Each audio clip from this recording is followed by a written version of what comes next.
This is the day that we start with meta programs, and in just a little bit we're going to do that. We'll do the coaching groups first, and we'll do a little bit of the open frame as we get started this morning. This will be a different kind of a day than we've been having because we're going to be covering lots and lots of details and looking at the meta programs for profiling. So this is where we get to use NOP as a diagnostic tool, looking at the structure of how people process information mentally, emotionally, by choice, conation, as they respond, and then we'll look at the meta programs. So we've got a lot to cover today and tomorrow. It'll be very fast. It'll be very intense. We don't have any expectation that you'll remember them all or know them all. They're in the text. They're in the book. And it takes practice just really getting skilled with the meta programs, but we'll expose the whole model and look at the model and how to play with them. We'll have several exercises with the meta programs, but meta programs becomes just an extremely useful tool for profiling, for diagnosis, for knowing what to do when. So it would be very useful. So figuring out people is the theme of today and tomorrow. After that, we go to mind lines. During Mind Lines, we'll be covering the 26 different ways to conversationally reframe. So once again, lots of information, lots of patterns. And on Friday, you will each be, in your groups, be demonstrating we'll take a subject and mind line it 26 times. And as a group, you'll be presenting that to the rest of us. So that's what we'll do this week. Many of the meta programs you will already have familiarity with. Mm-hmm. Lots of them you already have familiarity with. We'll just move through those rather quickly. Unless there are questions. Now in the manual, you only have 20 mind lines. Oh, okay. No, I didn't know that. Okay. Yeah, just 20. I mean, the pictures say 20, more than 20, but the text only has 20. Huh? The examples. Yeah. So we will be offering those other 6 and explaining it. Some of the diagrams have all 26, and those are your diagrams. Yeah. And we'll be using that to identify those other 6. Pascal, your name is going to be in the new User's Manual Volume 2. I just sent this weekend one of your graphics. Crown House Publishers with your name on it.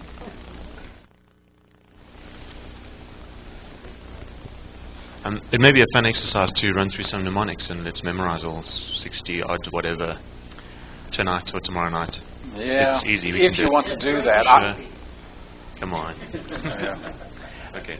I'm not so concerned about you memorizing them. I mean, some people will. Some people love to memorize. I'm not so concerned. More important than that, as far as I'm concerned, for these 2 days, is really getting the concept.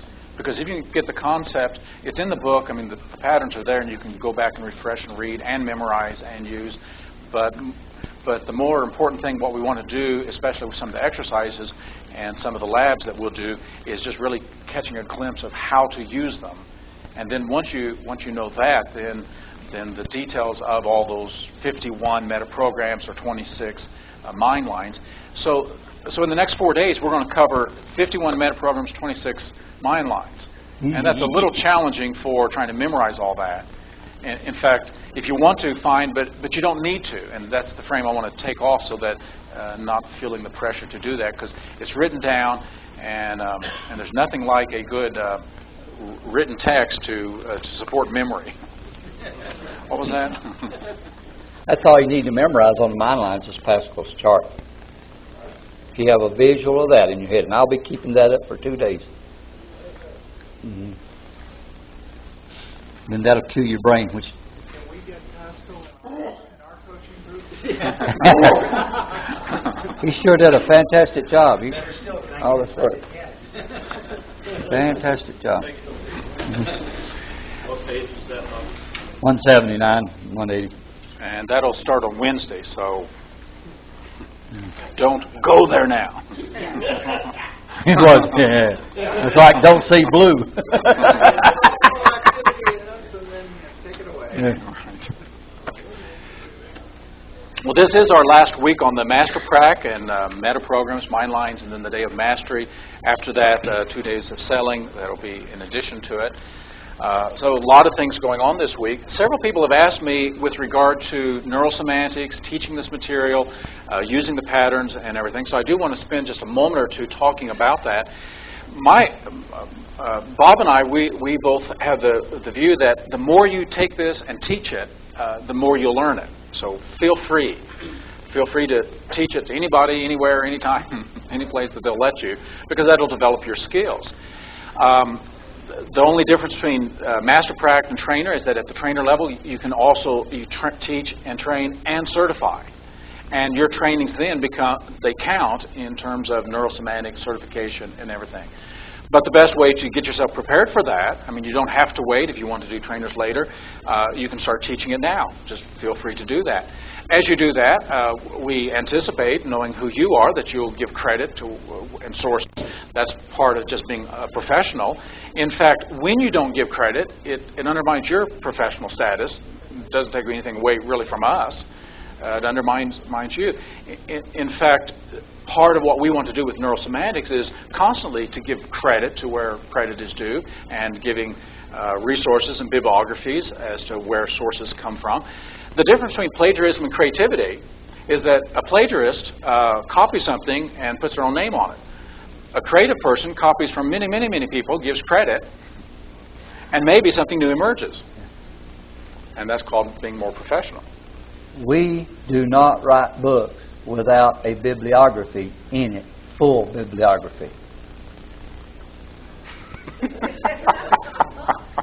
Who are you pointing at? Who are you talking to? I'm pointing to the camera for anyone out there who may see it.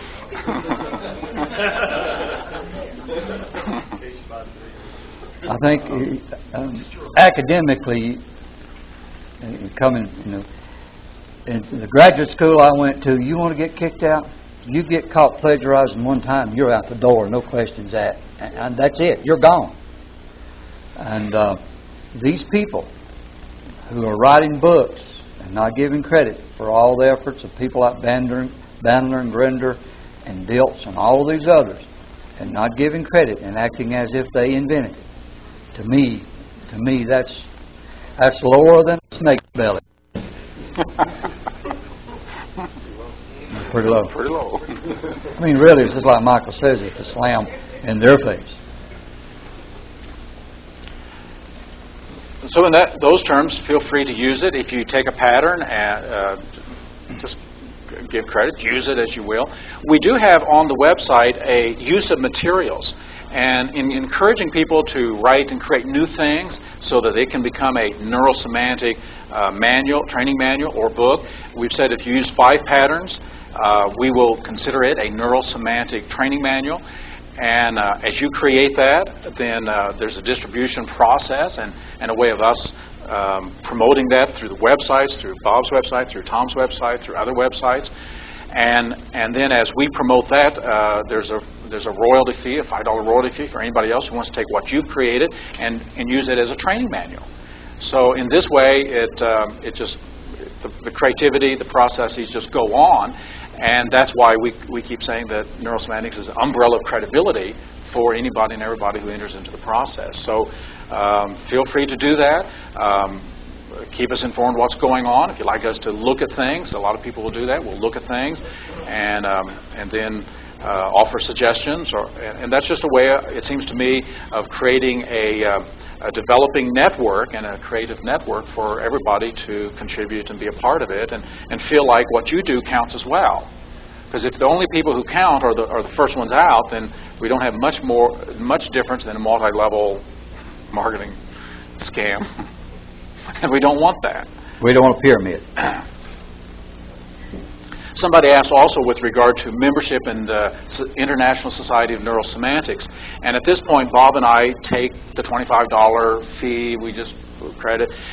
But we've committed ourselves that none of that money will ever go to us, whether it comes from the membership fee or when we start some of the other fees. It'll never go to us. It'll always be used to feed back to promote the International Society of Neurosemantics.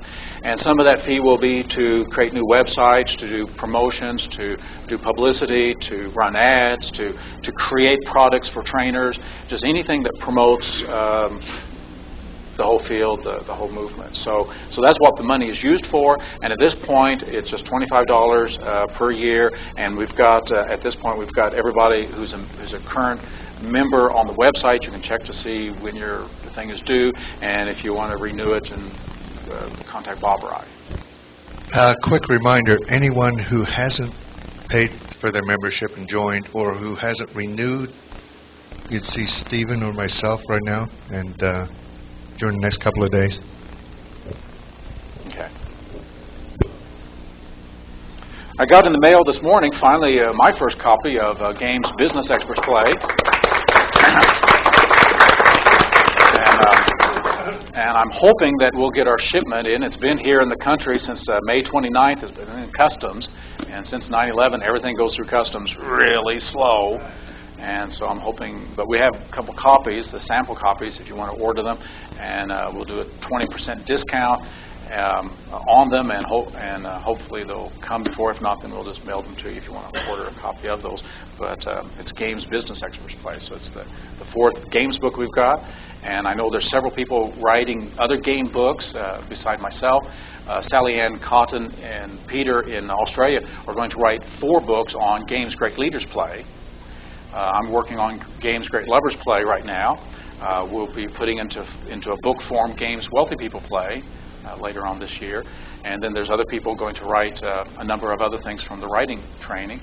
So there'll be a whole series of games books. I'm working on games for mastering stuttering. But I don't turn them out as fast as he does.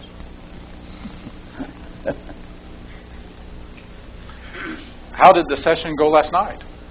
Got a good crowd in here. I stuck my nose in. Tim, where's Tim? We had 19 people. There's Tim. Had a good crowd. No. Yeah, it was a room full. That's a good job, guys. We had 19 people at its peak. You can see one of the products over here on the right. We identified a number of patterns and guided people through a number of patterns. Tim did an excellent job of organizing the whole thing. Good. And was quite productive. Anything else this morning as we start? Before we go to our coaching groups. One question.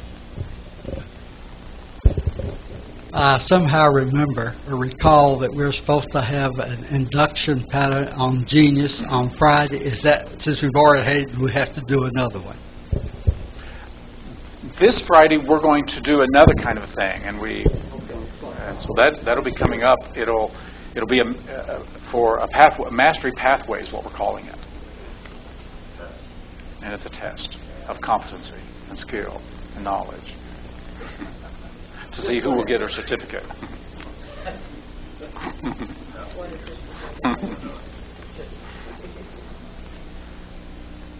Well, if not, let's do our coaching groups.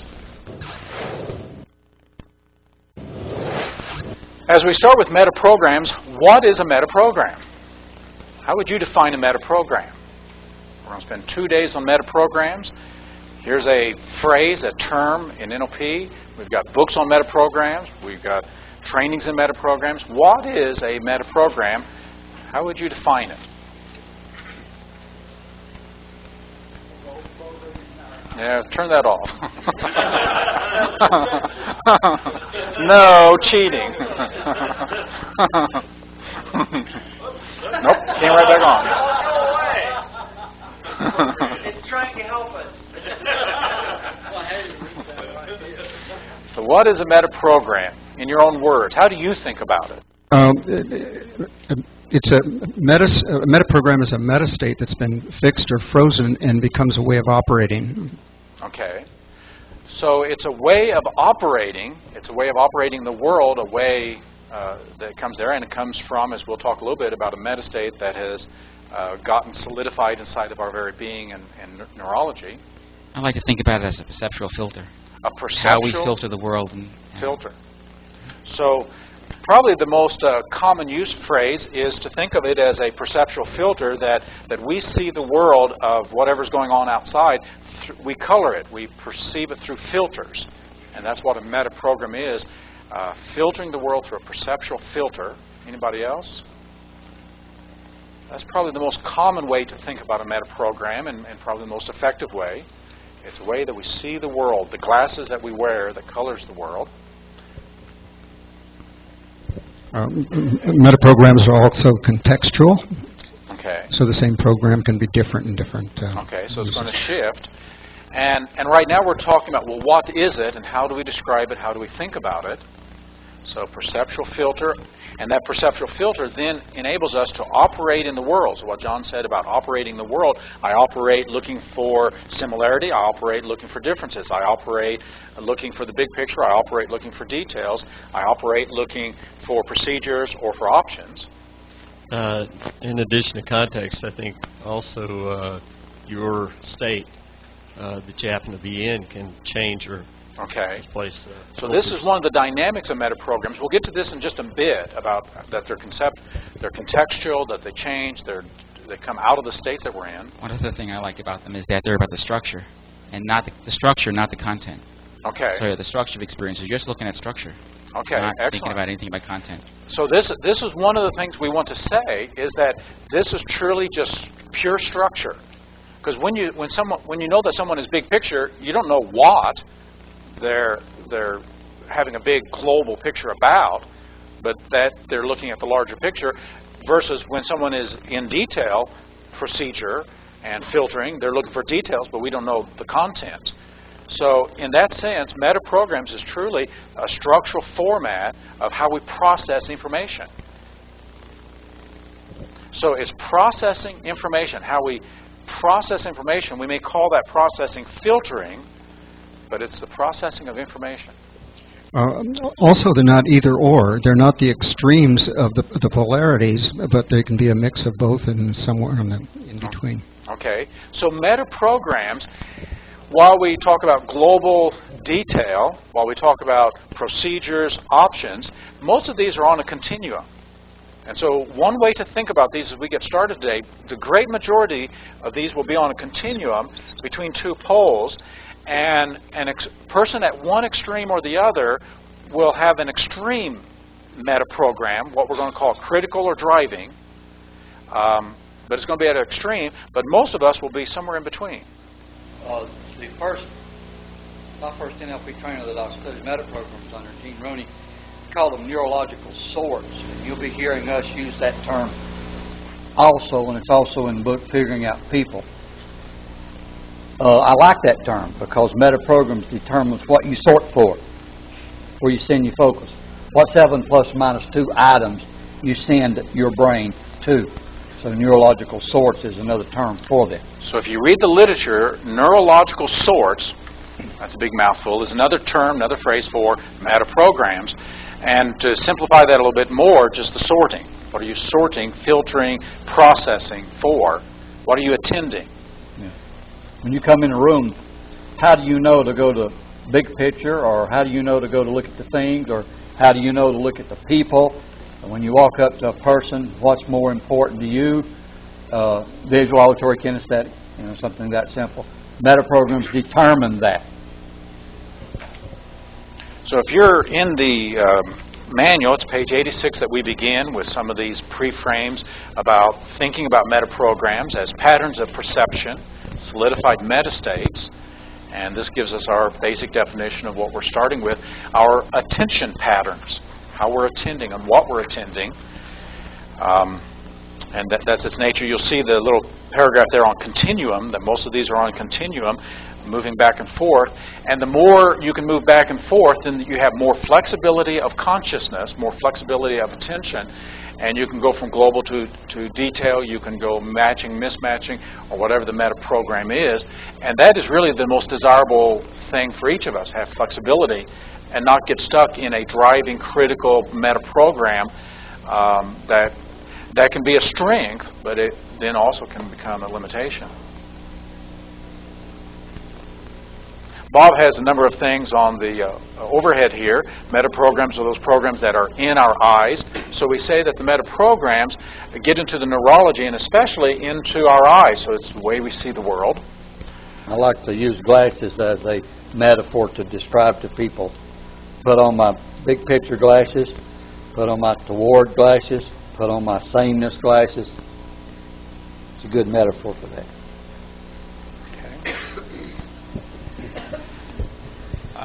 I think of them as the executive levels of our strategies for reality. for fabric, for executive levels for our building our reality strategies for reality. Okay, so that's a little bit more complex. It's our executive level strategies for building our strategies for reality. For sorting for reality. For sort, yeah. Executive levels where you build the fabric of reality. How do you sort for reality? Yeah. Do you know how meta programs came about? Well, we've got the story here mentioning so.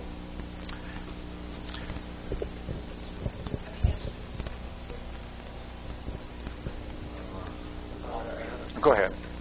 Okay, it's the software that runs our brain. So here's another metaphor: the software that runs our brain, our software programs, as it were.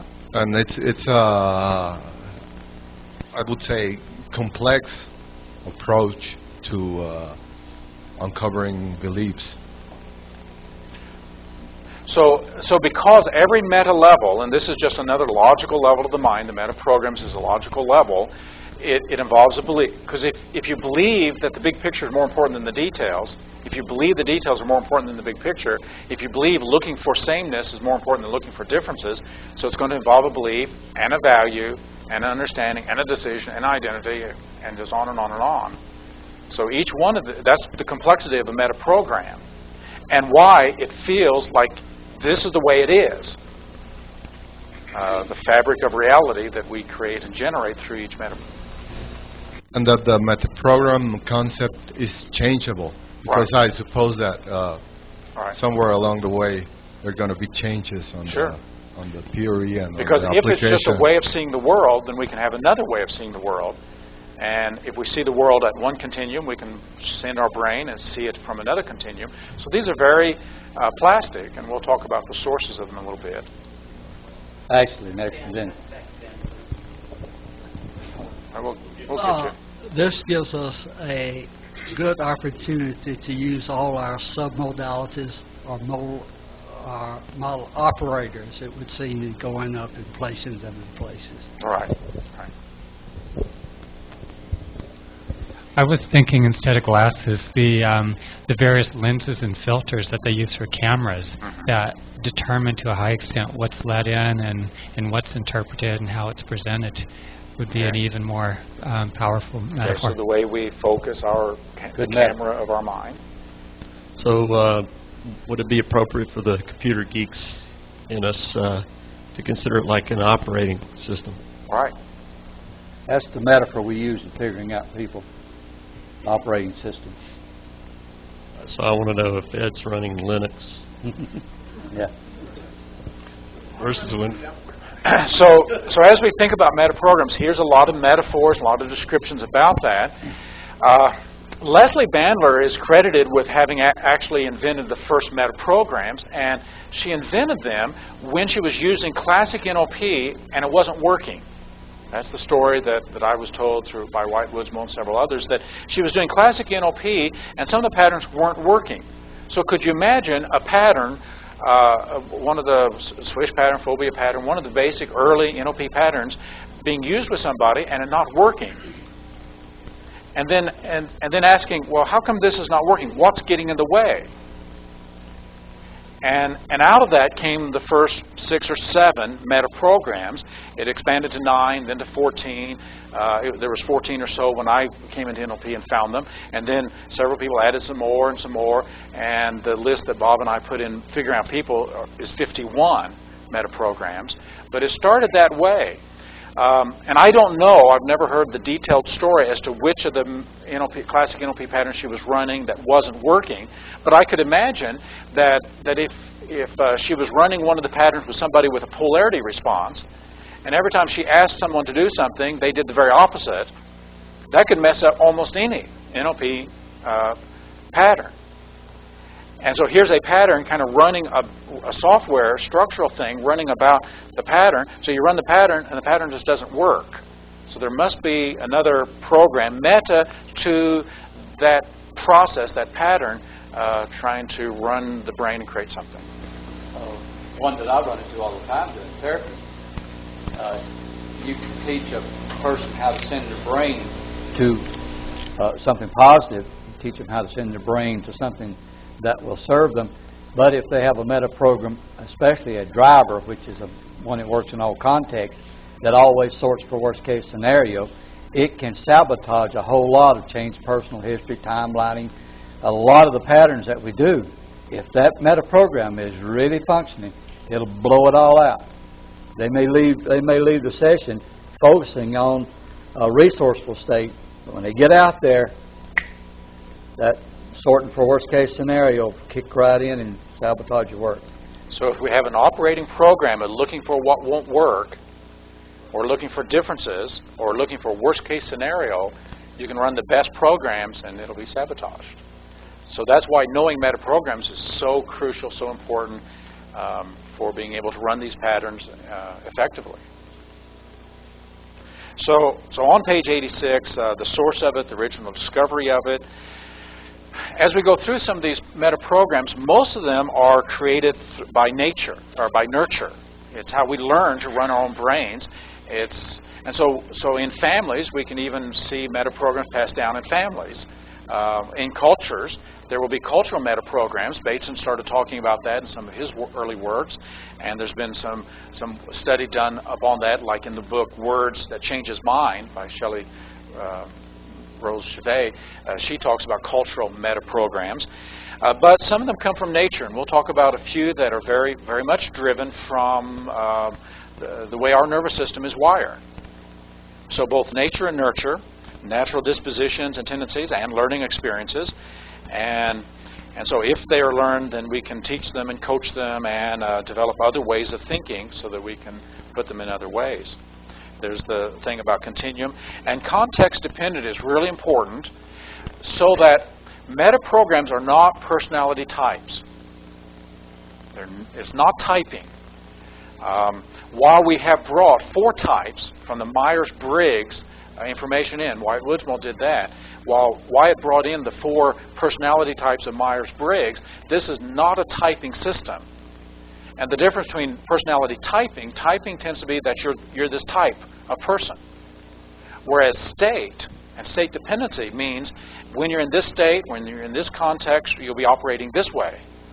And so it's very dependent upon states rather than type. So this is looking how a person functions, not what they are. So it's not that I am global, I'm not global, but sometimes I function in a global way. Maybe often I function in a global way, or a mismatching way, or options way, or procedures way. I function that way in various contexts. So this is something right up front, getting real clear as we talk about our language. Some persons are not visual. They may say, I'm a visual person. No, they're just functioning visually and in the visual modality because they also can hear, they also can feel, so they have all these going on. And so being careful not to type and label people with these meta programs. So context dependent there. The fact that put a person into a different context and they'll sort in a different way. They'll sort and process information in a different way, which is one way that we can help to develop new meta programs or more flexibility with our meta programs.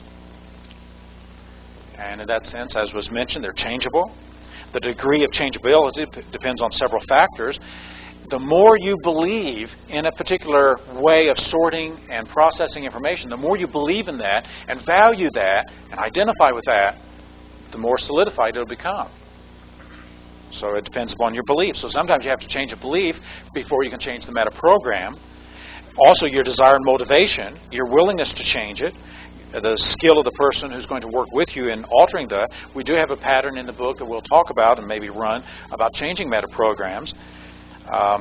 And so every meta program can be changed because it's just a way of functioning. They're made up of the stuff of all thoughts. Therefore, they're constructed reality. They can be reconstructed. Personality is not set in concrete.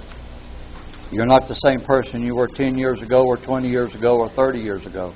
Personality changes. What about our yesterday?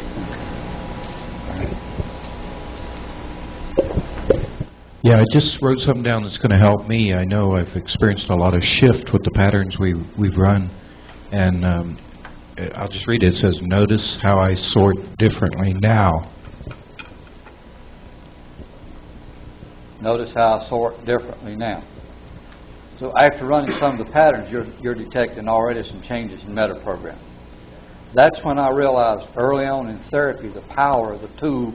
One of the reasons I realized the power of the tool that I had in my hands was after some sessions with people, I saw meta programs shift, and I wasn't working directly on the meta programs. Say a worst case scenario thinker. That comes out of, say, pain from childhood. A lot of continual pain and hurt from childhood. It's easy to learn how to sort for worst case. You do therapy on those painful childhood memories, then that meta program will begin shifting to more pessimistic, more optimism, best case scenario. And that's where I really realized early on that, hey, I really have a tool here because I'm seeing personality change. Our sense of personality is made up of meta programs as well as states and other things, but then we see personality changing, altering, because personality is something we do. It's not what we are. Actually, you have and the very thing that Bob has just been saying is that we can also change meta programs in adulthood, because as an adult, have any of us gone through any kind of trials, turmoils, disappointments, traumatic events? It's not only childhood trauma, it's adulthood trauma.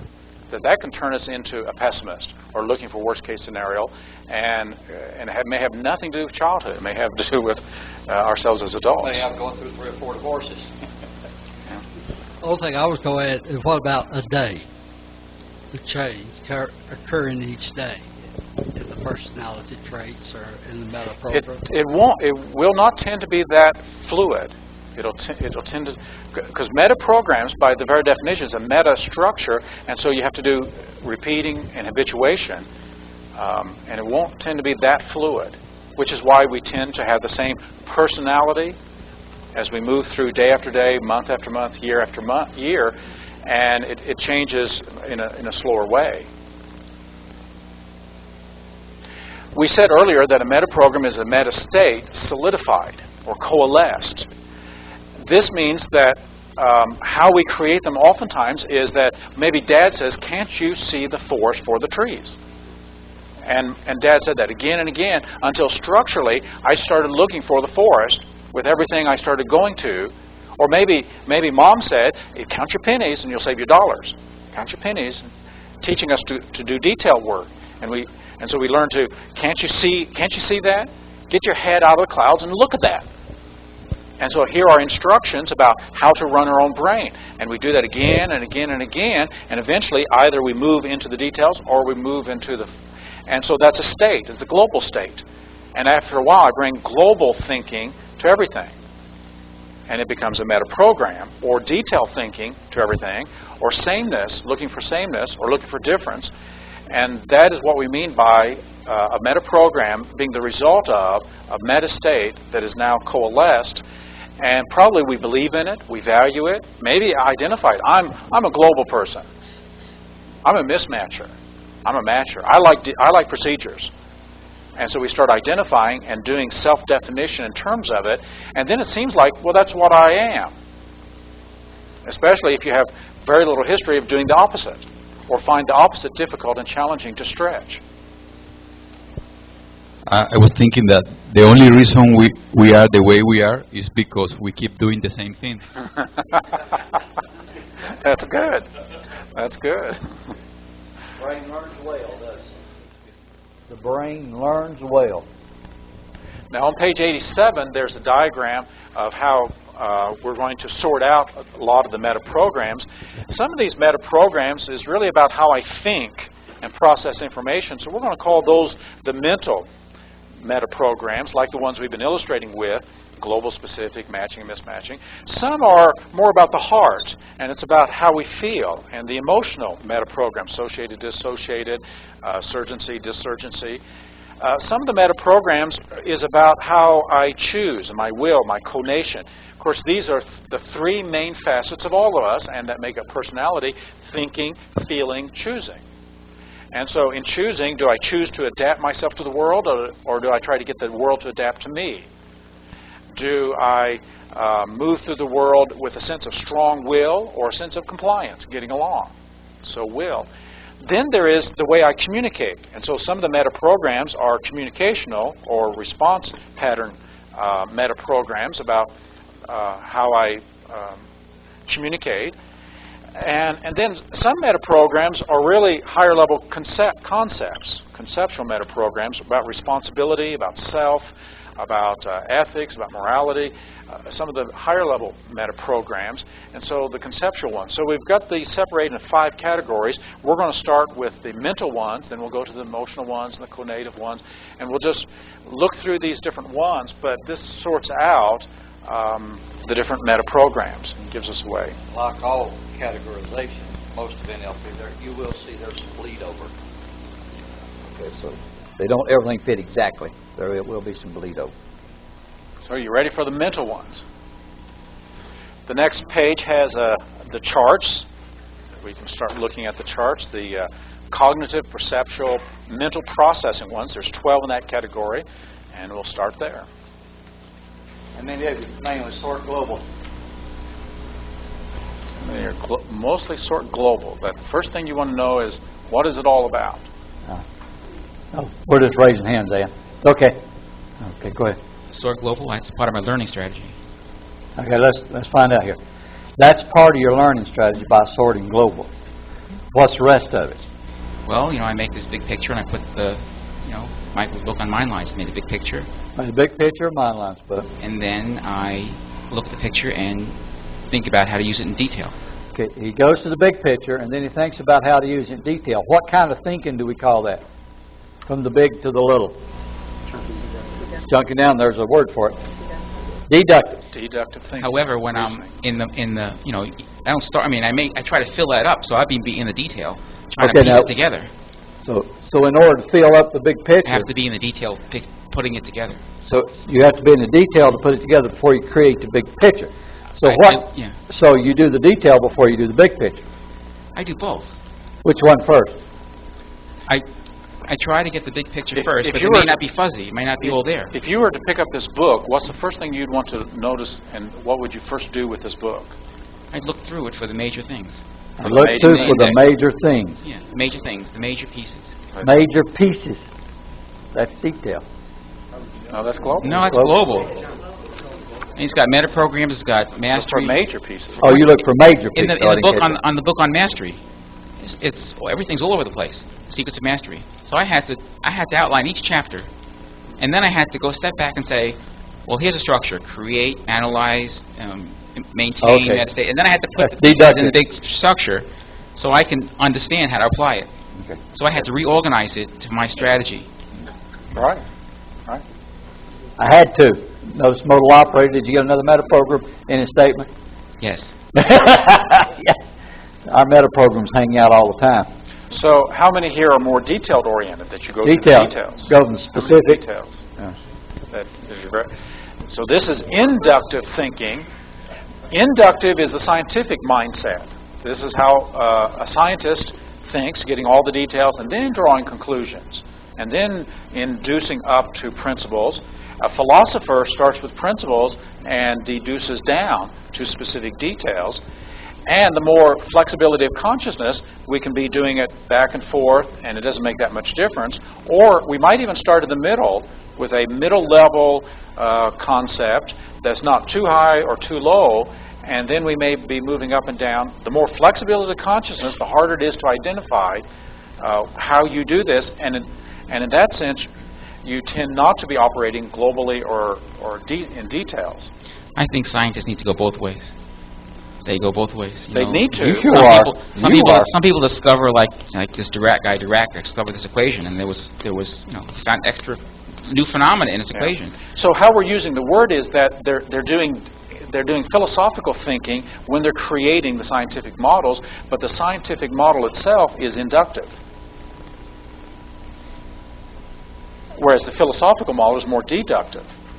Larry, then Tom. And this will lead to different personality experiences. The person deductive will find it easier to do mind to muscle, to do application. You like proverbs, you like truisms, you like general statements, and you get that and you can handle it from there. You'll figure it out. Whereas a detailed person, give them that, and it's kind of frustrating because they want to know specifically where, how, what, when. And that feeling means that you're probably more of an inductive thinker, and that is too general for you. The other way, the person who is an inductive thinker, their strength is to take lots and lots of data, holding back judgment, and drawing conclusions very precisely, very specifically, that leads to. So this is the technical kind of thinker and inductive reasoner and thinker. And their problem is, oftentimes, they won't jump to those higher levels because we don't have enough data yet. We've got to get more information. That's too much of a jump. But you give them details, and that's where their mind will go once they satisfy those details. So they have precision and quality control over the details, and that's where they feel. Those who are global, when you give them those details, they keep wanting to say, what's this about? Where's this going? What's the bottom line? And that's because they need that before they can go to the details. I'm more of a deductive thinker and global. I see the outcome. Here's where I want to go. Here's what I want. Okay. Then from there, I'll chunk back down to find all the pieces to make the big piece work. That's deductive thinking. Yeah, you said the scientific method was inductive. I don't know. When I first learned it, it just fit my mind so well. But I see the method says you start with a premise, and then you just observe, and then you test, and then you maybe formulate a tentative hypothesis. Right. So you have a general hypothesis. You don't have a principle. You don't have a rule. You don't have a law. You have a guess, an educated guess. Now, the scientific mind can, it can be a guess. Now I'm going to see if I can deduce up to it, or induce up to it, and so that's the difference. Whereas the global thinker, it's written in stone. It's a principle. It's a law. And now I'll go get my proof. It's a different way of thinking, and so depending upon whether you like going down or whether you like going up, will put you at each end of this continuum. And those who have lots of flexibility back and forth will not care much one way or the other. You can do either, and that's that flexibility awareness, inductive and deductive. Now let me mention one other thing before we go on. Some people don't like either. And these are Western ways of thinking, inductive, deductive. This comes from Aristotle and the way that he set in motion all scientific endeavors and philosophical endeavors. Abductive is more the quote unquote Eastern way of thinking. It's more metaphorical. It's more to the side. It's storytelling. It's abductive, to the side, the lateral move, telling stories and metaphors rather than inductive, deductive. Inductive, deductive, we can have some precision with it, and we can control and manage it. Whereas when you tell a story, it's a whole different way of thinking and reasoning. I guess I'm one of the people who raised my hand on the detail end, and I probably spend 8 to 10 hours a day, except when I'm here. I probably spend 8 to 10 hours a day in that mode, and that has become my way of being in the world because of the job assignment that I'm in, and because of what I do with computers. I think when I was in high school, I was probably right in the middle. Okay. The question you asked in the 40 years since then that I have gone, I've gone into to like the very high detail end. Okay. The question you ask a person is, when you come to do a task, do you have to look at the big picture first? Do you need to look at the big picture first, or the details and build up to the big picture? It's what you do first. So this is page 92, where Bob is referring to these questions. What size of information do you tend to prefer when you're learning, discovering, seeking to understand something, or doing a task? What direction of reasoning do you feel most comfortable with, inductive or deductive? What do you want first when you find or hear something new, the big picture of the details? These are the elicitation questions that begin that process, and you can see the diagram there, the levels of thought and language moving up and down the scale of specificity to abstraction. Alan? In working with kids and adults with ADD and things, what we find is a lot of them are visual spatial learners. And a visual spatial learner, in contrast to a linear sequential learner, needs a big frame to put information in. And that's why a lot of the kids have a lot of problem learning simple stuff, because they have no frame for it. In school, they'll start, going up from the smallest piece and adding to it. And these kids need that big chunk frame to start with. Another thing we found is that a lot of the problems kids have in school, and sometimes can be misdiagnosed, is the fact is if you have a detailed teacher and a big chunk student, or the reverse, the mismatch you've got a total mismatch, and all of a sudden the kid's got a learning disability. That's very common. Jim? I'll give you a simple example of this. If you give me a task of putting together a piece of playground equipment, say a set of swings, my strategies, you'll probably be able to identify it as I describe it, is I look at the picture on the box and then I start putting it together. Okay, hold on right there, Phil. My wife, on the other hand, will go get the instructions and lay them all out on the floor and look at every single step. And she'll go, wait. Which one's more global, which one's more detailed? Which one? Jim is more global in that context, okay? And his wife is? So what do you do? How many read the instructions? More detailed. I only read the instructions if I can't get it together. After making several mistakes like me. Usually succeed. Someone, was the other hand over here? Okay.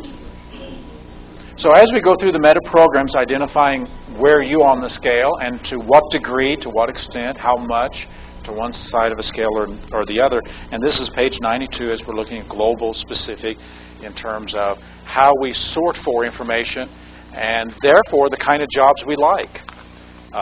Do you like detailed jobs with lots of details? Do you like all of that?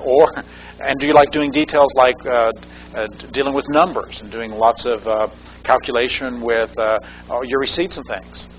Or would you prefer just doing something that's more general and global? One of the values of meta programs is my wife is human resources travelers. When she was with Aetna, they were absolutely not allowed to give written personality tests. Home Office would not permit them to give new employees or present employees. They could not give written tests. It was against company policy. In that case, my wife studied meta programs. She could just ask questions and listen. Didn't have to, and get far more information sometimes than what some of those tests would give. Very useful, very valuable in that. So in the training, we'll give you questions to ask, and in the manual and also in the book, Figuring Out People, questions to ask to elicit the meta programs, and also what to watch for and listen for. One of the true values of this model. So what would you guess would be some of the neurology, some of the physiology of global specific?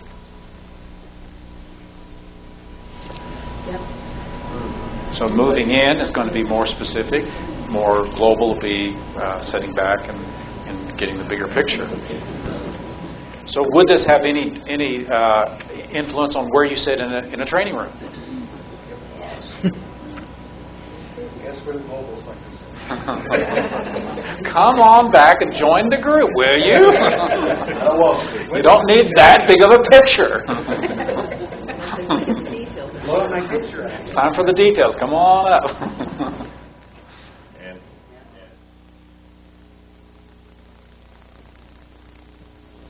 I find I have a different strategy. I like to move around and get different perspective. I mean, it's a global sort, I suppose, but like instead of just getting back or getting way up to see like to shift around and get a lot of different views. Yeah, yeah. The more you already have your global picture, like in an NLP training, then you may be ready for more details. And so you'll sit in a different place. If it's a brand new training, don't have a clue about it, you may sit back to get more global. Same thing applies with a book and how we read a book. A detailed person may go through the table of contents in a very detailed way, whereas a global person is kind of flipping through and getting overall sense and reading the covers and having a sense of what it's all about rather than details. So it really affects the way we interact with information and sort. When we meet somebody, we might, if we're more global, we might want to know what's the larger frame, what it's, and look for that kind of information. Or if we're more detailed, we may want to go in and ask much more specific information. You rarely find any one of these patterns in isolation. Right. I mean, you've got all of these different types of patterns operating, like Larry was just saying. I mean, he's going into a different sameness pattern there, and they overlap. So sometimes one can look like another because you've got so many integrated together. So let's go to the next one. Kind of a traditional NLP way of asking about this pattern is to get three things of any sort. And I don't know if I can do this this holding pattern, but if I put something like that, what do you first notice? What do you see? How do they compare? And just notice what they're all magic markers, so sameness. Different colors, difference. Difference. One's horizontal, two are different. Vertical. They're the same, but one's facing a different direction. And so, do we notice how they're the same, or what's the same? Well, two are in the same direction, but one's not. Or do we notice, well, one's out of place? So, sameness, difference, and that's what's on this next page. Did you notice how they were the same to start with, or how they differ? How many times did you notice if they were the same or the differ before you went to the differ? All this has influence upon how you perceive and sort for different sameness. So page 93, sameness or difference, sameness or matching, or difference or mismatching, understanding how something matches or fits with what we already know. This may come out of and may lead to a state of wanting things to remain pretty much the same, and therefore to keep status quo, to maintain the routine, to avoid change.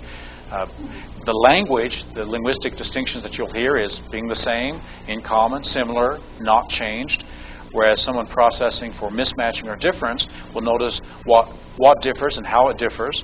And this may come and lead to states of wanting change, enjoying change, seeking it, resisting sameness and routine, and the language there is different, new, change, switch, transform, unique.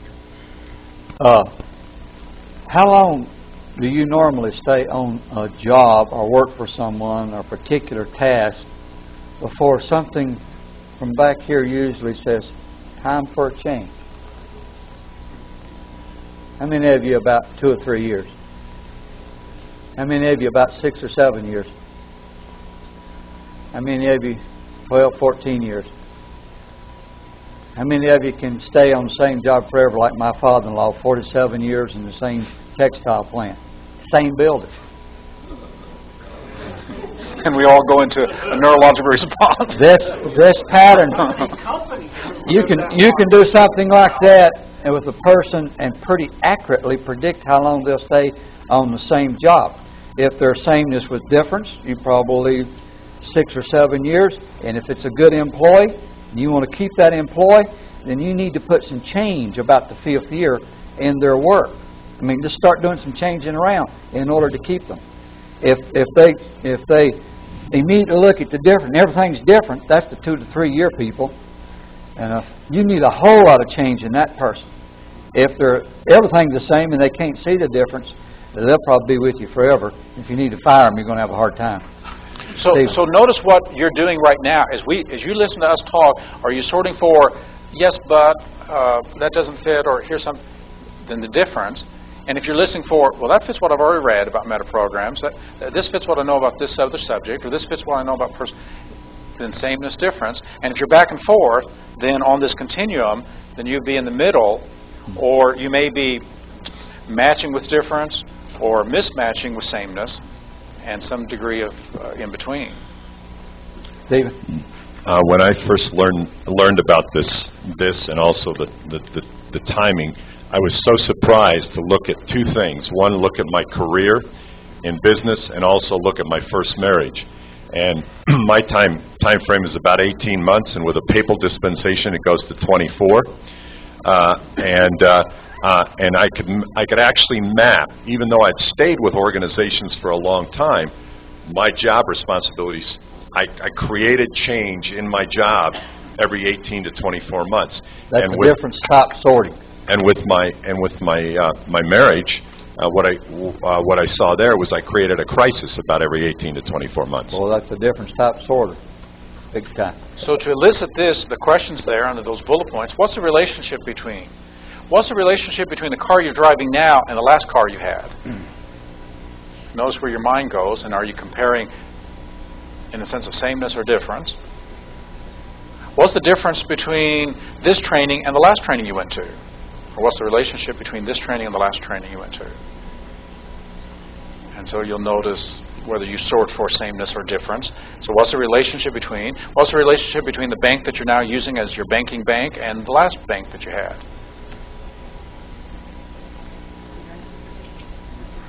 And so what's the relationship between? What's the relationship between the person you're now married to and the previous person? Or of its sameness. So, and then how do you compare? Or how do you go about understanding something? So there's some of those questions that enable us to do that. You got Larry, then Alan. Yeah, I noticed my intuitive mind does one pattern and my analytical mind does something different. Okay. So if you're all over the place, it means that neither of these are going to be driving or critical, and that you have lost of flexibility. Which is good. Which is good. How many people had a real problem with the word relationship? When you ask people, what is the relationship between what you're doing on your job this year and what you did last year? You can always tell a different sort, because they'll say, relationship? Doesn't make any sense to them.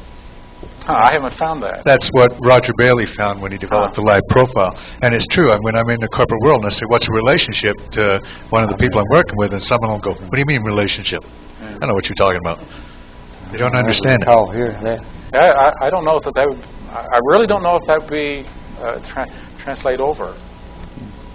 I'm very much a different sorter, and every time I've had that question asked me, I just start telling what's the difference. I say this is different, this is different, this is different, this. So the word doesn't bother me at all in terms of elicitation.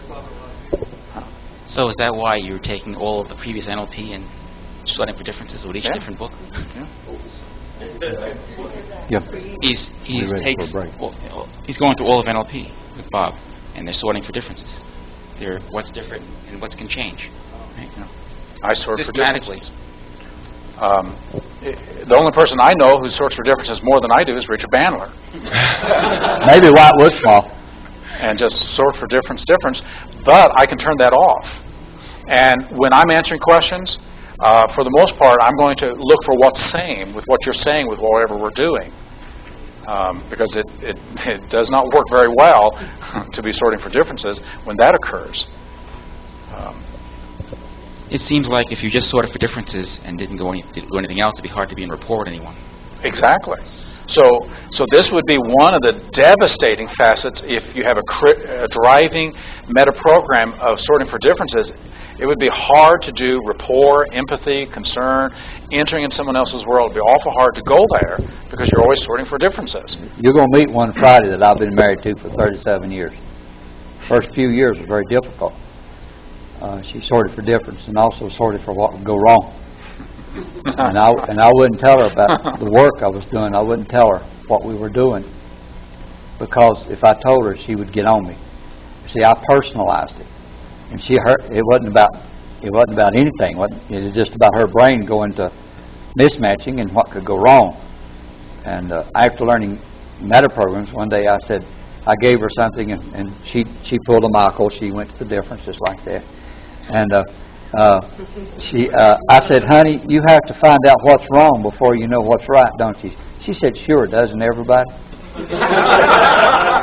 Metaprogram conflicts in relationships is very important. Watch it. And once you understand that it's not about trust or love or etc., it's just how their brain functions. It makes it much easier to go meta. And then since I seem to be more sameness, she's more difference. Since I tend to be more best case, her more worst case, it makes for a fantastic balance in the marriage. But you got to go meta, both of you, in order to operate from that. We tend to marry our opposites. So what would be the strength of sameness? What would be the strength of sameness? Sorting for sameness. Recognition of what's valuable in others. Acceptance. Connection. Rapport. Seeing patterns. Could see patterns. But so as we are sorting for sameness, we're looking what fits. And so therefore the state. What state would you have to be in to sorting for sameness? Openness and rapport and connection. So that would be the strength of it. The sorting for sameness. What would be the weakness of sorting for sameness? Wouldn't see the differences. Wouldn't.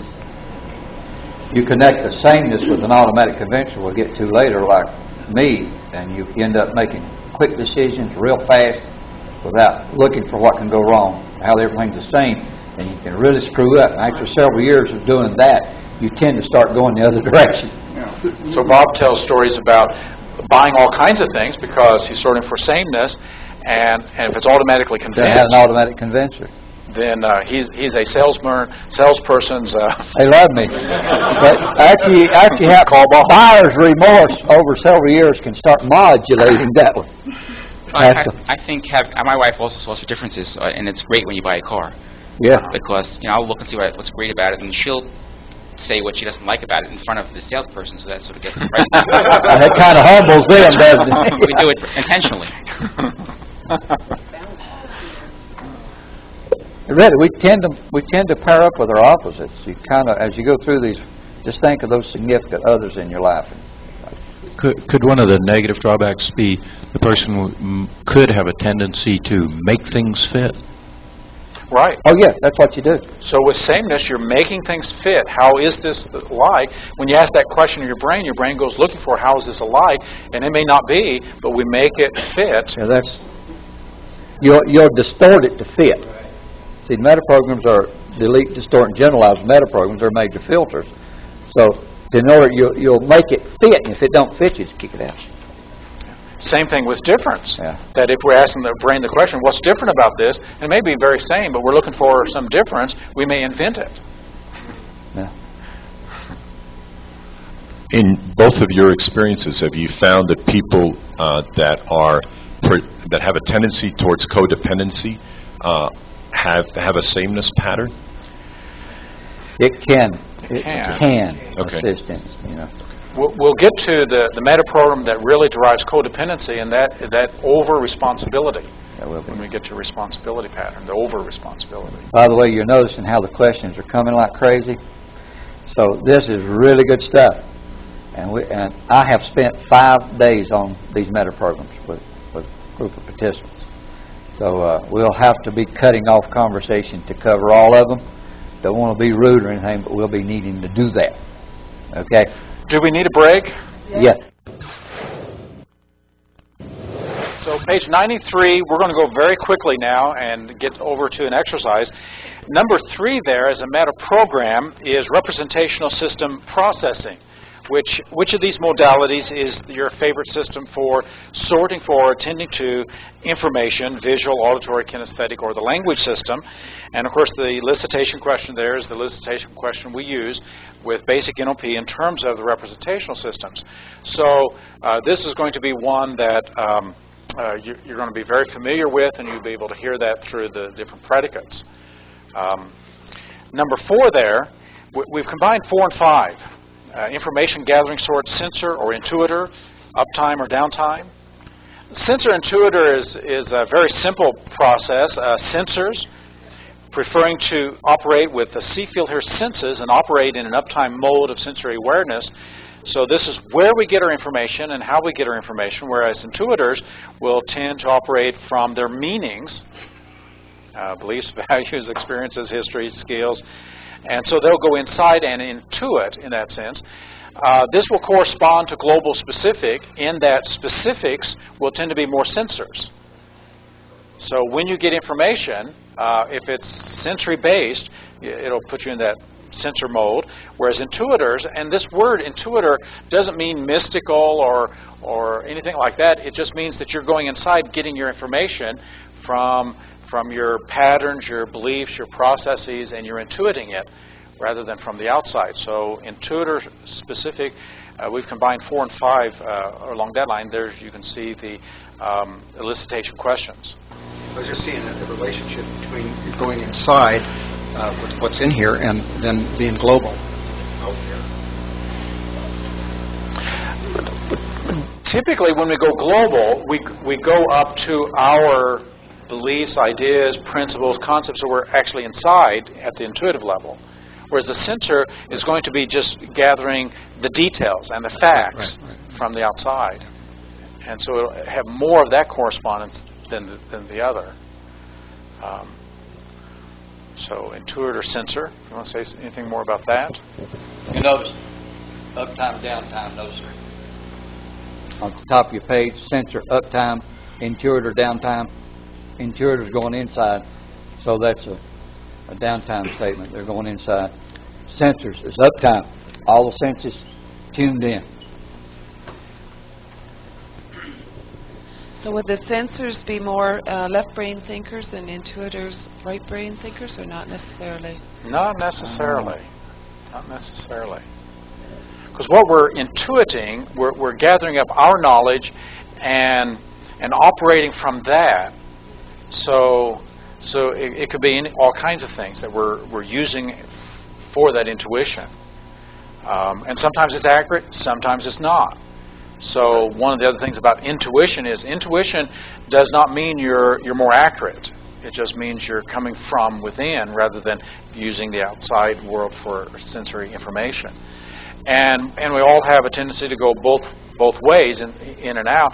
The more familiar you are with a field, the more you'll tend to do intuitive work. And the less familiar, you may be gathering the information from outside. The intuiting would encourage more mind reading. Right. Yeah, it would encourage more mind reading. Be careful how much you trust your intuition. It's like putting too much meaning to emotions. Be careful. You know, well, if your intuition has an executive frame of mind connected to it that has served you well, that's one thing. But a lot of intuition is guesswork, mind reads, and sometimes we get in trouble, don't we, Linda? Mind reads, we sure do. So this originally came from Jungian psychology, and it was brought in through Myers-Briggs. These are distinctions in the Myers-Briggs model, sensor and intuitor. And so as someone is talking and sorting for information, just noticing if they're gathering it from outside or using their own patterns and learnings and processes on the inside. The next one is a perception sort, black and white versus continuum. I think that's fairly obvious. Omar, do you have one on sensory?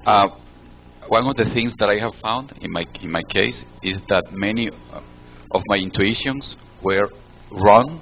Right. And one of my way to go to sanity had been to reconstruct, to rebuild those intuitions. Right. And not to trust my intuitions that much. Right.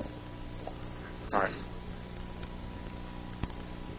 So if it's just a way of gathering information, and if you've got great patterns inside, then using them to be intuitive about something is very appropriate. But recognizing it's just a way of sorting and attending and gathering information, and it's not infallible. And just like the senses are not infallible. So in spite of people from Missouri who say, if I don't see it, I won't believe it, there's a lot of visual illusions and auditory illusions, kinesthetic illusions. So we shouldn't trust our senses either in an absolute infallible way. ignore the intuitions. We come wired with a lot of constraints.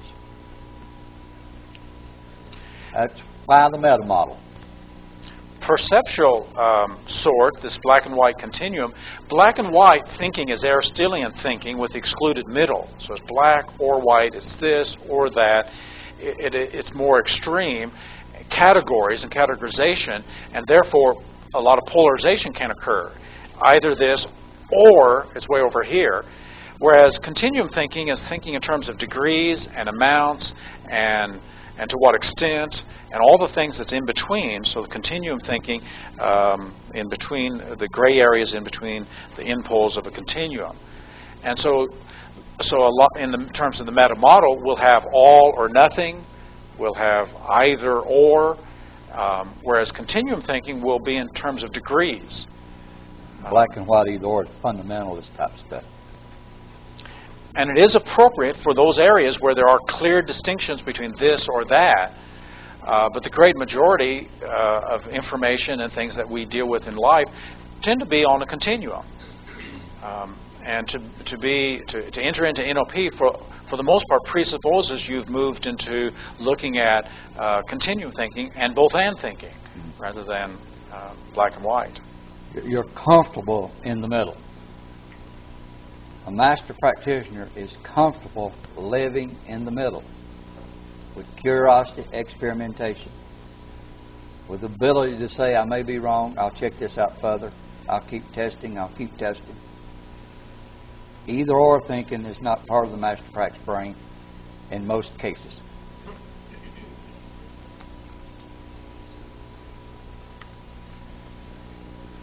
Aristotle came up with 3 laws of thought, and one was the excluded middle, that things are either this or that. They're either alive or they're dead. And first thought is, well, that's true, until we start thinking about that there can be degrees of alive or dead, not only in humans, but other things. So that we have some things like viruses. Well, is it a living organism, or is it something else?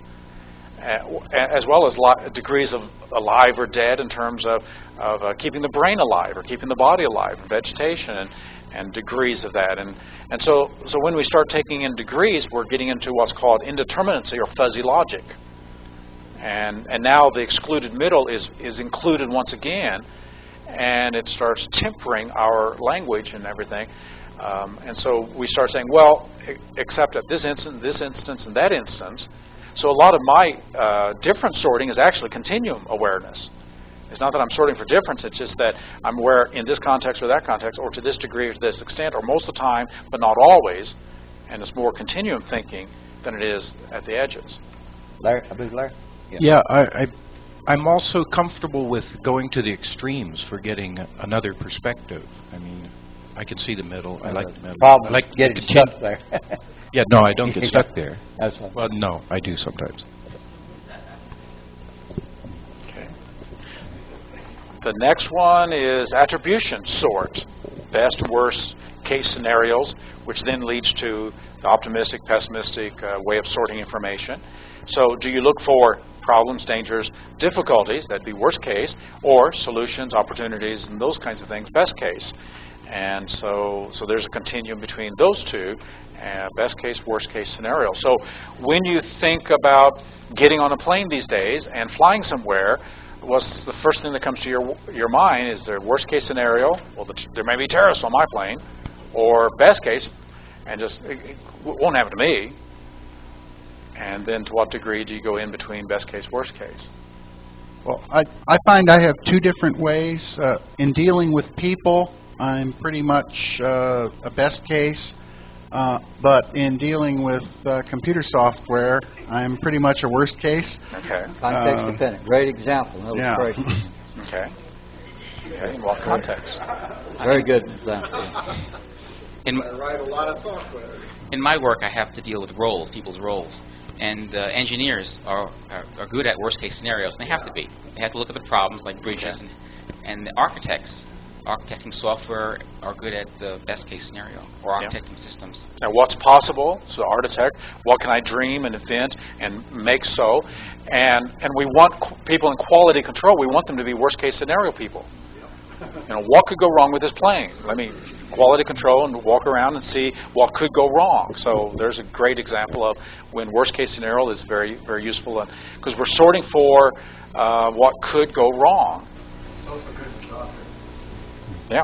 Well, any business plan, you drawing up a business plan, you want to, well, what could go wrong with this? And it's a good question to ask in a the well-formed outcome model. The whole question is about considering the other alternatives. So those questions, well-formed outcome model, will naturally send your brain to what could go wrong.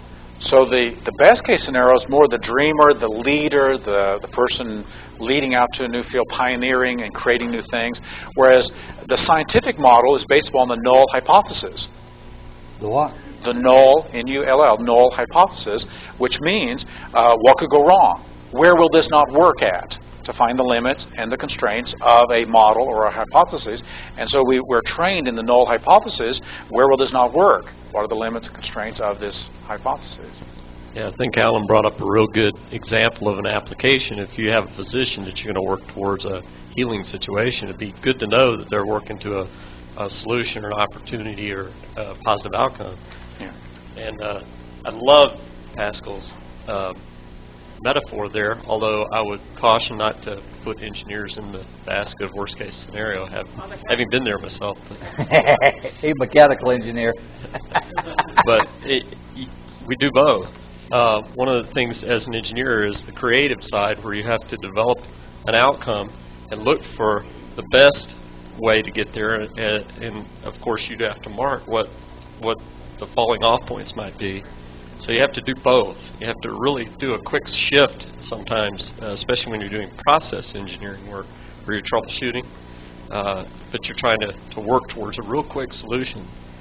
And so it's in solving a problem. In solving a problem, yeah. But on the other hand, in a project role, you actually visualize this wonderful outcome of your work and drive towards it. Yeah. So and if you can keep those states clean, and distinct.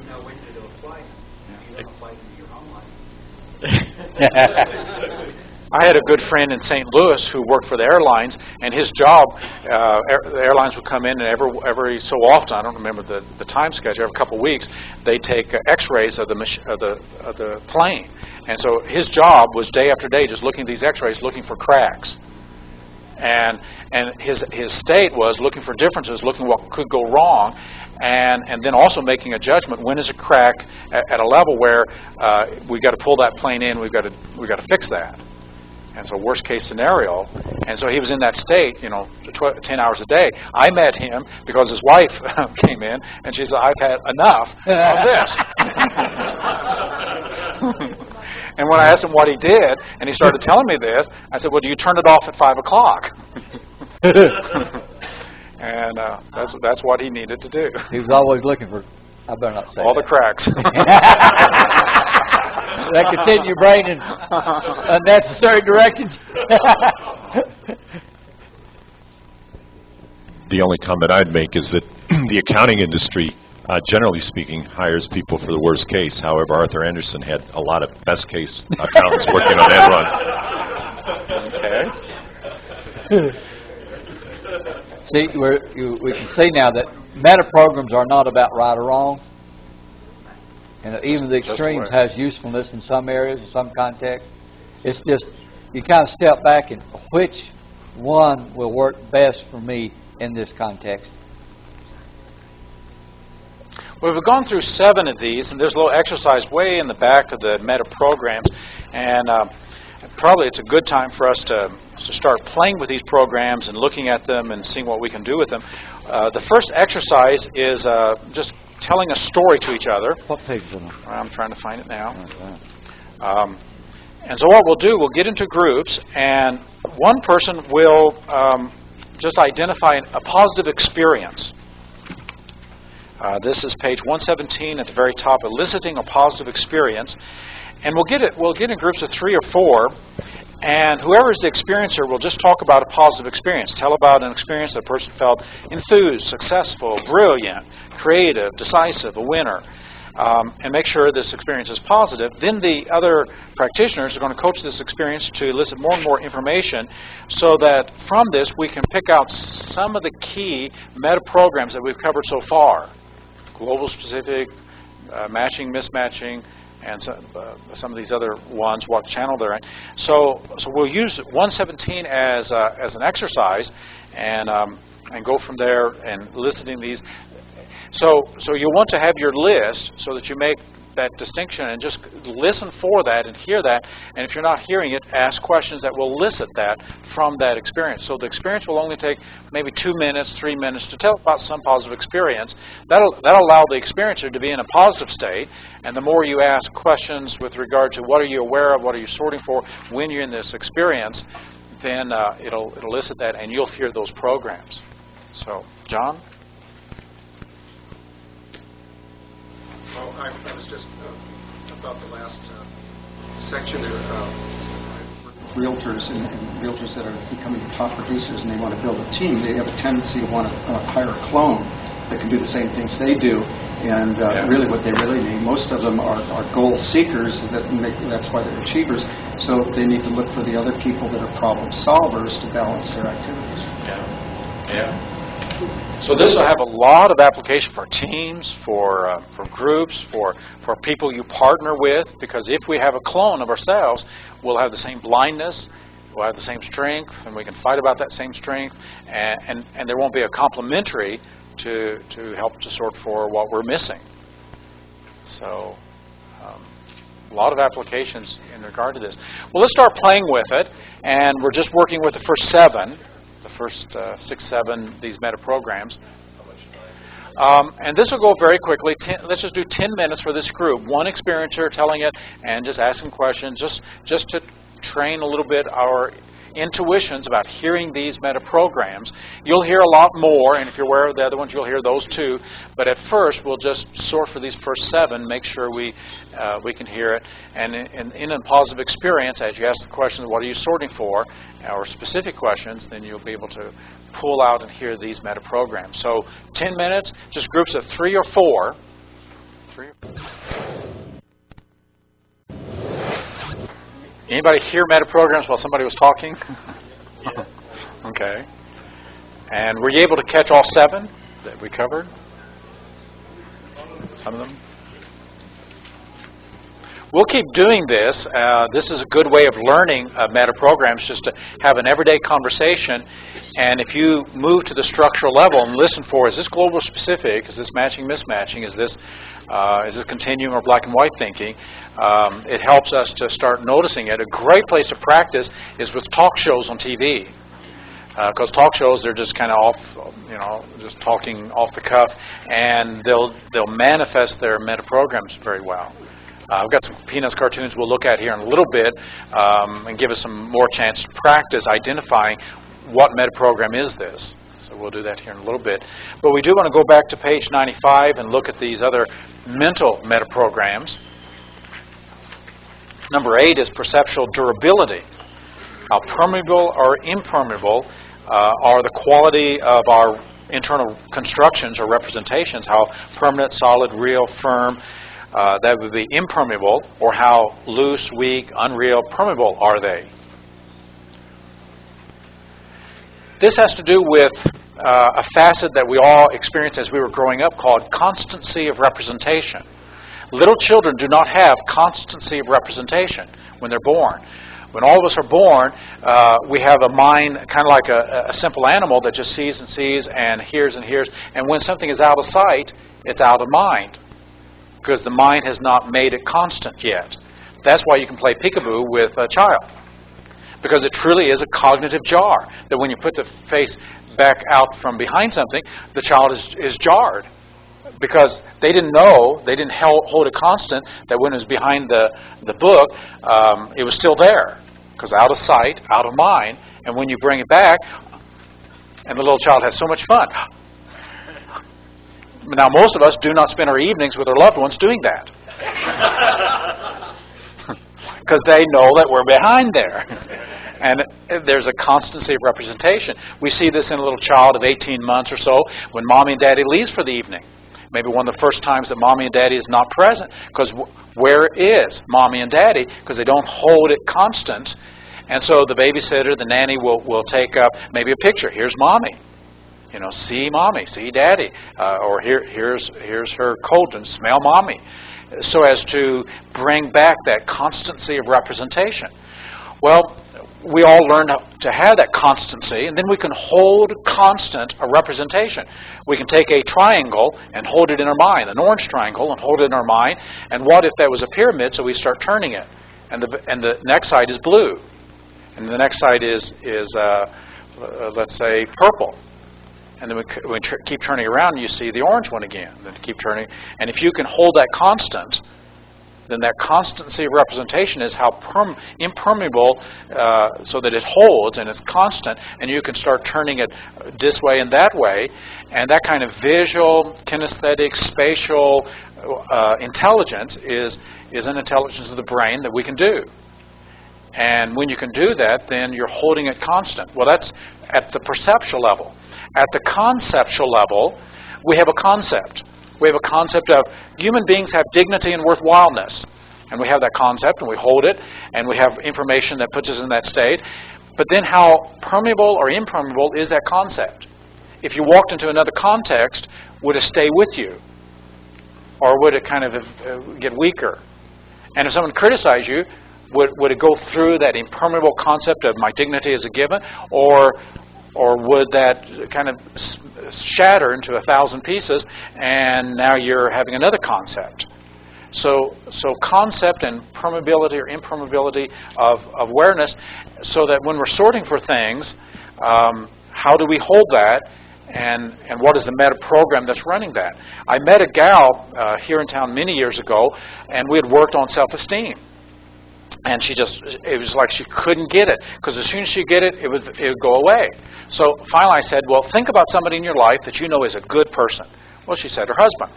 And I said, well, when he misbehaves, do you still hold constant that idea, that concept, he's a good person? She said, yes. So here is constancy of representation in another context. And so I had her, at that time, I had her look at all the submodality qualities. How do you represent that on the screen of your mind? What's the cinema look like? So she did. I said, okay, now we're going to use that same cinematic features and represent you so that you can hold that constant. And so we mapped it over. We mapped it over until she could see herself as a good person, as having worth, as having value, as having dignity, and hold that. And so we practiced holding constant a concept so that she can move around the world and it wouldn't just blink on and off and be permeable. So that's what permeable duration sort is all about. So this can occur at the perceptual level, and the better you are at visual, spatial intelligence, then you can take take something in your mind, start turning around, walk around it, and you can see it and hold it in space, hold it in your mind, and then you can play with that. So an interior decorator or an architect needs to have that kind of ability, spatial, visual representation, and holding it constant and to walk around it. Same thing with concepts. Concepts now become obviously a little bit more vague. How do you hold that constant? Well, a lot of times we use metaphors. Just imagine an energy field and a circle of excellence, and let's color it, and what is this like? And so we do things like that to hold that concept constant. And when you meet someone who's very permeable, and concepts come and go, and they're on and off, and it's like you got to do the work all over again, you may want to stop and set a meta program of impermeable, so that it stays and holds more. The focus one, I got this from the book 16 Personality Factors, Screeners and Non-Screeners. Stimulus screening refers to how much of the environment we bring in or that we keep out. So a non-screener is not going to screen out much, so that attention can be distracted very easily, and that just means that they're not screening. In the genius pattern, we're learning to screen so that things go away. And we're so focused on one thing, we're single tracking. But when we're multiple tracking, and staying here, but still not screening out. Whereas a screener can just screen it out, and it just goes away, and it just doesn't come in. And so screener, non-screener. I'm going to highlight auditory real sound. And also, I don't screen sound out very well. So in my bedroom, I run a fan to drown out dogs barking. They keep me awake. Any outside noise will wake me up. So, but by running a fan in the room, that hum. They now know that process is white sound. White sound. White sound. Yeah. I really have a difficult time screening out sound. But he doesn't have any trouble screening out images. None whatsoever. We went to the Sydney airport about a month ago, and he went to his airline, I went to mine. So he come walking down, and I was going, Bob! And I was looking at the whole airport. I didn't see him. Screening. My wife has a behavior which I didn't recognize until I read this pattern. If you drop something which is out of her awareness, she'll jump really rapidly. Have a startle effect. Yeah. Startle effect, and we're all amazed. We're looking at her amazed. Just a spoon, or something, and she's in another state. That's triggering something. Yeah. Not only auditory, that's triggering something. Well, she's auditory. Yeah. It's triggering some kind of frame. She goes in a panic mode or something. Yeah. Oh, that's rapidly. She's sleeping and the phone rings. People who have startle effects are non-screeners. The neurology of a non-screener is that your extremities, the fingers and toes, will tend to be colder. Mine are. Whereas a non-screener, you won't do that. That's some of the neurology, some of the research that comes out of the book, 16 Personality Factors. That a non-screener will have colder fingers and toes, that the blood flow will not be to the extremities as fully as to a screener. I can go in my genius state on the computer and not hear anything. Normally I don't. But when I'm in that state, when I'm working on something, no. Well, I need headphones to act as a screener because if I have a visual I don't want to see, I can just close my eyes. But it's tough to put your fingers in your ears when you're trying to type. So you put on headphones to screen out noise? And to put in sound that I want. Sound that you want. White sound, is that what you call it? White noise? I hadn't heard of it before. I would always know who was a screener, not a screener when I had my practice, because when I had my office and people would come into the place where we would do therapy, I always had music in the background. And a lot of people, just a moment or two, would say, and it was real light classical music. And it's just like, you got to turn that off because I can't hear myself think. That's exactly the expression people like that use. Yeah. I can't hear myself think. So how many are generally screeners here? And how many are generally non-screeners? Okay. Yeah, 50-50. So here's another meta program, which makes a lot of difference when you're talking to somebody, knowing whether they're a screener or non-screener, and how much of the distractions to help them to deal with. Most of us can shift back and forth, and depending upon the information, sometimes we can screen out. Like when we're at a party, and lots of people are talking, and we can screen out and just focus in. Some of this is permission. I've worked with 2 or 3 people. Kind of the dog thing. I had a friend here. In fact, I dated her a number of years, and she couldn't sleep at night with dogs, and so I spent some time talking to her in terms of giving herself permission not to hear it, and setting up some other things so that it could just go away and be screened out. Is it important? And when she had real clear, it's not important, and then we set up some empowering beliefs, and then she could screen out the dogs. So these are adjustable things. I've never been too successful with that. Really, really bad.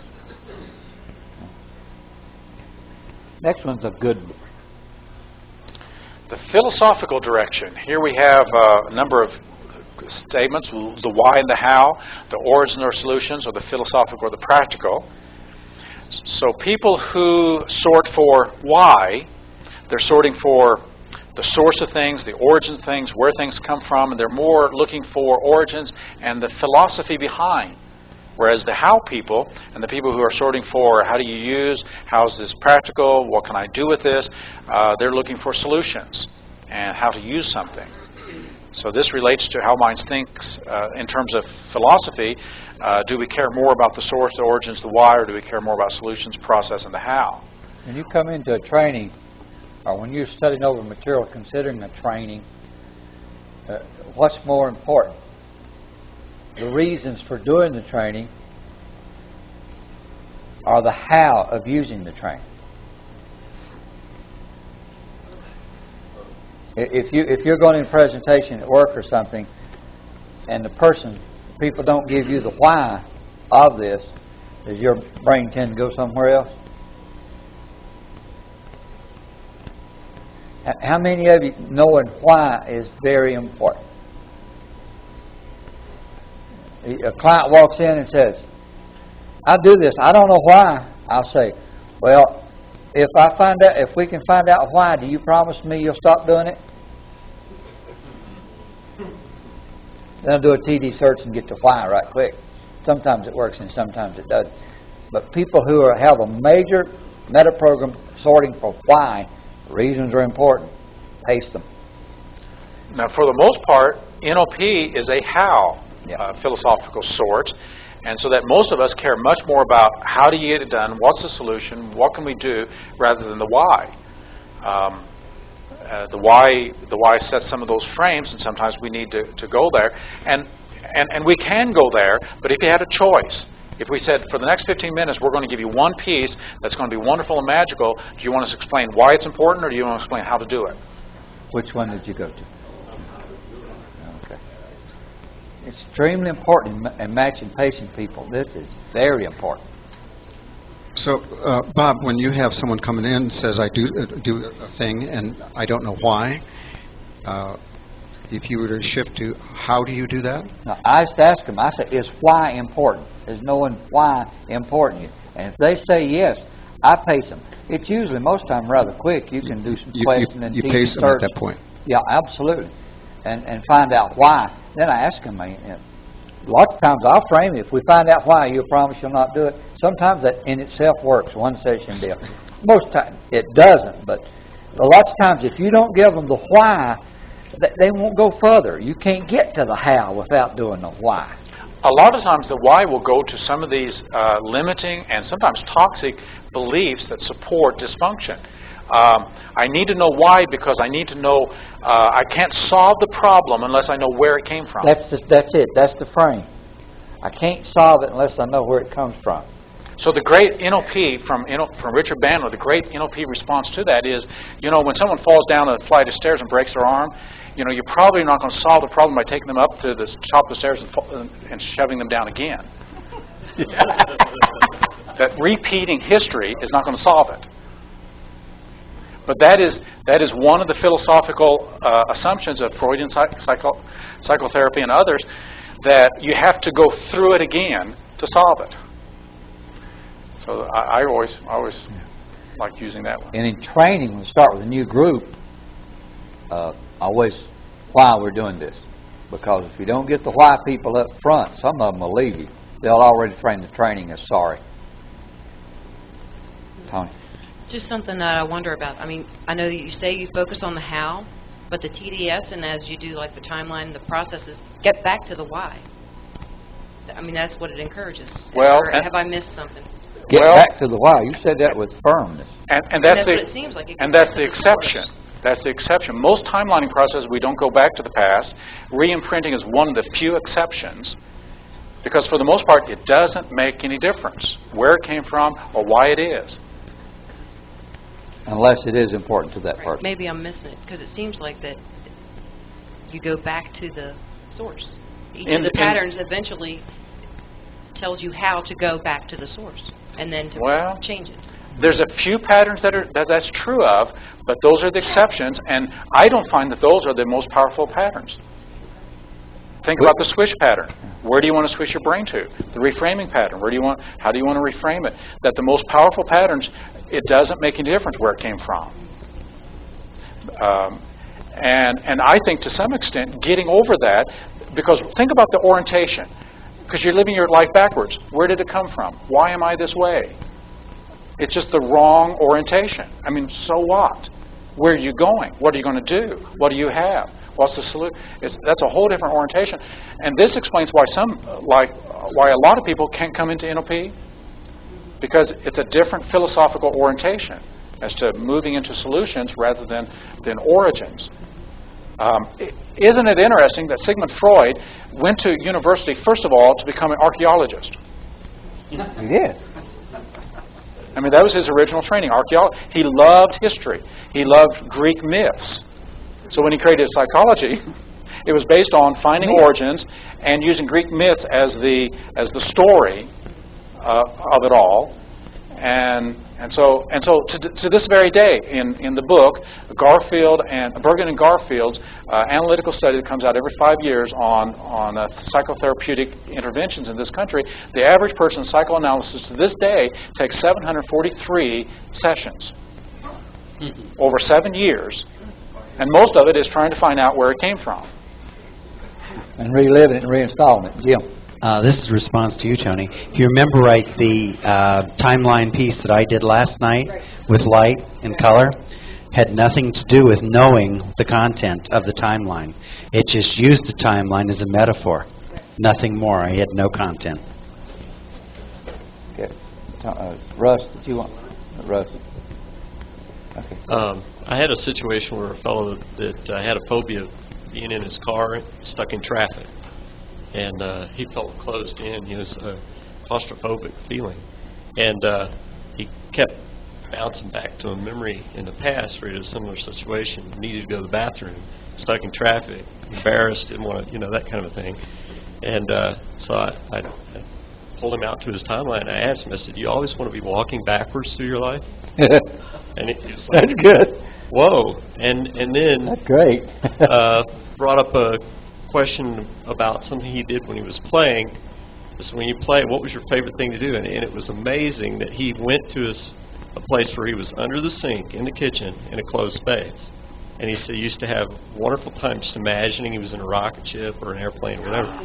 So I said, well, next time you're sitting in that car and you're stuck in traffic, put yourself back under that sink. And he literally went to tears. He said, just, thank you for giving me that. That's good. That's excellent. Larry, did you have?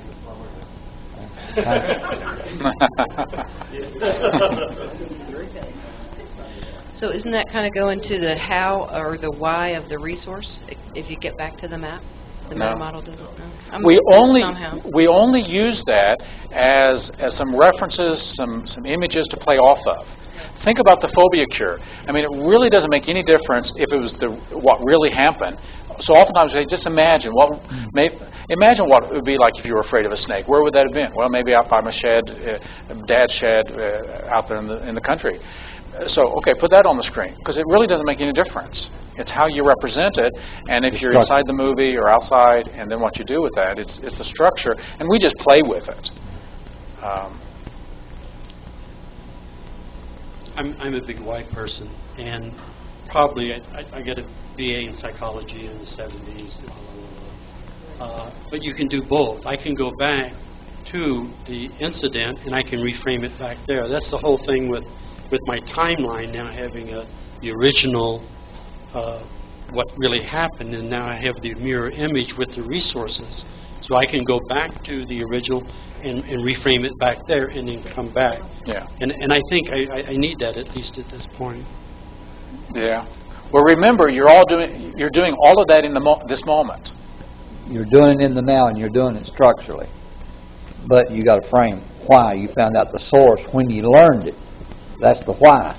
But the actual change is done structurally in the present. Yeah. It's not either or spoke. Yeah, in that kind of case.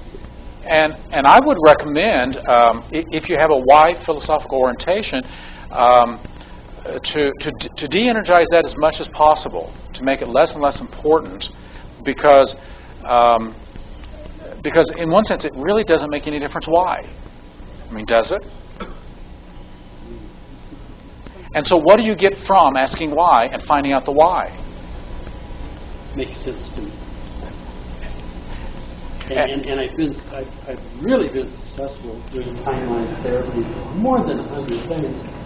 most often going back and doing them one time and never have to go back.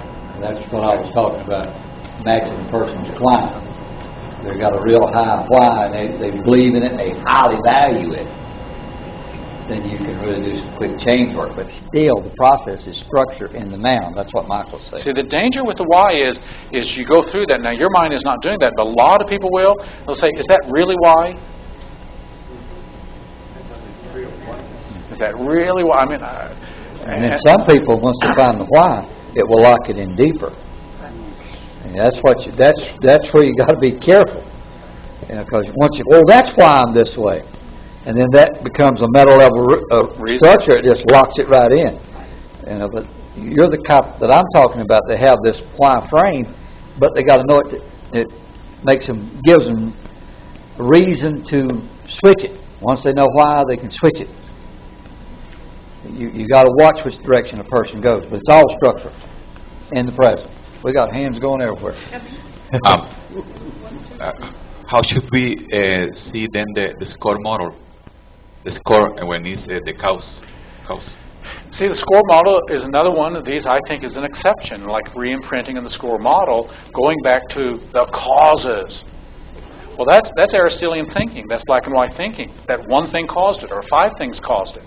But in systems thinking, there's multiple influences and causations that influence it. But so what? I mean, what difference does it make? Richard Bandler has 2 or 3 funny little things about the why. He said, I found out why. The Earth is tilted on its axis. That's why our brains all function this way. That's why. Okay, now, how do you want to live? Another one of his funny ones is, the why is this. The user's manual for the brain got lost in the placebo. So that's why. I mean, those are his ways of saying it doesn't make any difference as to the why. Placebo. Placenta. This why, how question has brought up some of the clients that I worked with. And when Bob brought that up, now I know why some of them took so many sessions to finally, until I broke through, because they were perhaps a why person when I was working on how. Now I also thought of how the newscasters and the talk show hosts always go to why, to get people to emote and try to explain why they did something. And drug companies use that for advertisement. Yeah, you go watch it. There's a huge difference in the how and why questions. So if a person is in that why mode and they're doing the phobia reverse pattern and running a phobia backwards, if they're in that why mode, then they can still be traumatizing themselves, even when they're 2 levels dissociated, 3 levels, 4 levels, if they're in that why mode. And so sometimes if it's not working, going back and asking, are you sorting for the structure of this and running it backwards from inside? And they could be doing that and asking, but why is this? Why was I chosen this way? Why is life so cruel? And it can interrupt and prevent that pattern from working effectively. John? So I heard Bob say that somebody comes in with a why problem, has to know why. You have to address that problem, and what I'm hearing... I think it's just good matching and mirroring and pacing. Right, I understand that. And I'm also hearing that why isn't going to get them where they want to go. You've got to switch to how, and I'm wondering about the distinctions that you make in order to switch that over from the why to the how. Well, anytime you do a therapeutic intervention, you're doing how, you're doing structure. So that's my purpose when I say, well, once we find out why, do you promise you'll stop doing it? So I'm with that one question, I'm switching from why to how to structure. I'm setting a frame immediately up front to go from why, the reasons justify the behavior, to the how of reframing it and changing it. So at what point are you satisfied that they've had enough why to switch? Well, you pace each person, and each person is different. When they make the switch and you reassociate them in the problem, and the kinesthetic negative K is gone, and they're satisfied it's gone. It's extremely important to do therapy. Ben? I find the subconscious acts like a search engine, like Yahoo, and whenever we ask why questions, it automatically goes on a search, looking, and it'll produce an infinite number of answers. If there's not any, it'll create them. Right, and then we keep stacking those up and further digging the ditch deeper, or the rut deeper. And that's what we have to be careful. Conversely, when we ask the how questions, it directionalizes our mind in terms of finding solutions. Right. Yeah. That's the difference. Dennis John's little book, Don't Ask Why. Dennis has got some. Well, he and Michael's had some interesting conversations, but anyhow, his little book, Don't Ask Why, is a neat little book. It's got some good stuff in it. And so the why of origins, the why of source, the why am I this way is not that useful of a question at all. Why is this important to you is, why do you want to go in this direction is, because that's the why of value, the why of intention. But the why of origins is what exactly we're talking about, that search engines in our heads will come up with reasons for it, and then we'll just go. In one sense, we're still up at that philosophical area, just existentially wondering why is the world the way it is, instead of asking what can I do and how can I live more effectively and resourcefully. The magical belief seems to be if only I could understand why. If only I could understand. Understand why, then I could change it. When actually they're seducing you into buying the justification. And some songbird in Nashville says, I spent my life looking at my rearview mirror. So people who spend 743 sessions in psychoanalysis, they're answering that why question. Why is this? And, well, why is that? Well, why is that? And, well, why did my parents do that? Well, why did their parents do that? And why is the human race this way? And why is... And it's just back further and further and further. And so it's a great way to get rich as a psychologist. Because you keep your clients for a long time. Yeah, we figured out how much it was back then. We just figured it out. At $100 an hour, it's $74,300, and at 150, it's $111,540. And it's the reason why they drive Mercedes and NLP practitioners ride around in Mazdas. So is it really ecological to make Basically, the why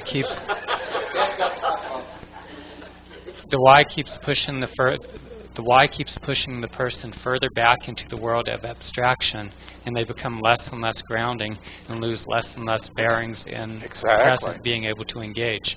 Exactly. I mean, that's one of the reasons we don't want to enforce that direction. So we call this the philosophical direction. Which direction?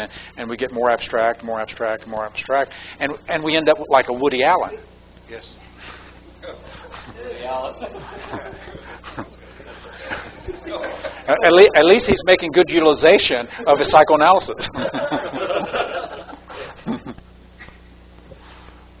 It's very common, and I find all the time, and I'm sure everyone else does, when you have people come to you for help, they know all the whys. They know all of the information about how they, why they are the way they are, all of the causative factors. That knowledge does not help anybody solve the problem.